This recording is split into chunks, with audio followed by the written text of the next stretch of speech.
Hi friends, welcome back to sports dictator channel. IPL 2024 ఒక నెలలోపే జరగబోతుంది. చాలామంది practice camp and practice matches గురించి అడుగుతున్నారు. టీమ్ ప్లేయర్స్ అంతా కూడా వాళ్ళ టోర్నమెంట్స్లో బిజీగా ఉన్నారు. మార్చి 10th వరకు ప్రాక్టీస్ క్యాంప్స్ అయితే స్టార్ట్ అయ్యే ఛాన్స్ ఉంది. అండ్ అదేవిధంగా ఎస్ఆర్హెచ్కు ఉన్నటువంటి అతిపెద్ద టెన్షన్ ఏంటి వీడియోలో చూద్దాం. ఐపీఎల్ ఫ్యాన్స్ అంతా వీడియోని లైక్ చేయండి. అండ్ ఎస్ఆర్హెచ్లో విదేశీ ప్లేయర్స్ నలుగురు ఎవరుంటే బాగుంటుందో కామెంట్ చేయండి. అండ్ సబ్స్క్రైబ్ చేసుకోండి. పర్ఫెక్ట్ ఎస్ఆర్హెచ్ అప్డేట్స్ మన ఛానల్లో ఉంటాయి, ఐపీఎల్ అప్డేట్స్ కూడా. సో వీడియోలోకి వెళ్దాం. లైక్ చేయండి ఎస్ఆర్హెచ్ ఫ్యాన్స్ అండ్ చూడండి. ఇర్ఫాన్ పఠాన్ మీకు తెలుసు, మాజీ ప్లేయర్. సో ఇతడు ఎగ్జాక్ట్ మన ఇంతకుముందు వీడియోలో చెప్పినట్లుగానే ఎస్ఆర్హెచ్ కెప్టెన్ ఎవరుంటారు అనేది చాలా ఇంట్రెస్టింగ్గా ఉంది అని చెప్పడం జరిగింది.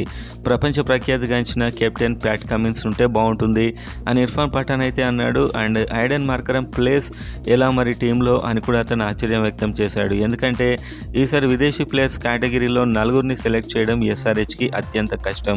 ఒకటి Pat Cummins and Heinrich Klaasen ఎలాగో ఆడతారు వీళ్ళిద్దరూ. అండ్ ఇంకొకటి ఐడెన్ మార్కరం అయితే ఇంకొక స్పాట్ మాత్రమే ఖాళీ ఉంటుంది.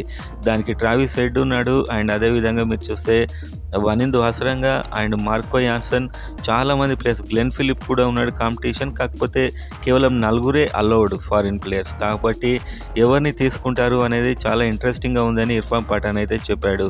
సో ప్యాట్ కమిన్స్ను ఒక కెప్టెన్గా తీసుకుంటే బాగుంటుంది అనే ఉద్దేశం వ్యక్తం చేశాడు. అండ్ అలాంటప్పుడు ఐడెన్ మార్కరంకు కష్టాలు తప్పవు టీంలో ప్లేస్ మీద కూడా దాదాపు అని అయితే చెప్పడం జరిగింది. సో ఎస్ఆర్హెచ్ మేనేజ్మెంట్ ఎలాంటి నిర్ణయం తీసుకుంటుందో చూడడం నాకైతే చాలా ఇంట్రెస్టింగ్గా ఉంది అని చెప్పి ఇర్ఫాన్ పఠాన్ చెప్పాడు. ఎందుకంటే మనకు విదేశీ ప్లేయర్స్ కేటగిరీలో వనిందు హసరంగా స్పిన్ డిపార్ట్మెంట్లో పక్కా ఉండాలి టీంలో అని చెప్పి మనం కూడా చెప్పడం జరిగింది. సో అలాంటి ప్లేయర్ టీంకి అవసరం. అలాంటప్పుడు నలుగురు విదేశీ ప్లేయర్స్ని సెలెక్ట్ చేసుకోవడం చాలా ఇబ్బంది అయితే కానుంది ఎస్ఆర్హెచ్ మేనేజ్మెంట్కి. అండ్ కెప్టెన్సీ ప్యాట్ కమిన్స్కి ఇస్తే ఐడెన్ మార్కరం ప్లేస్ కూడా దాదాపు ఇబ్బంది అయ్యే పరిస్థితి అయితే ఉంటుంది కొన్ని మ్యాచ్ల్లో బాగా ఆడనట్లయితే.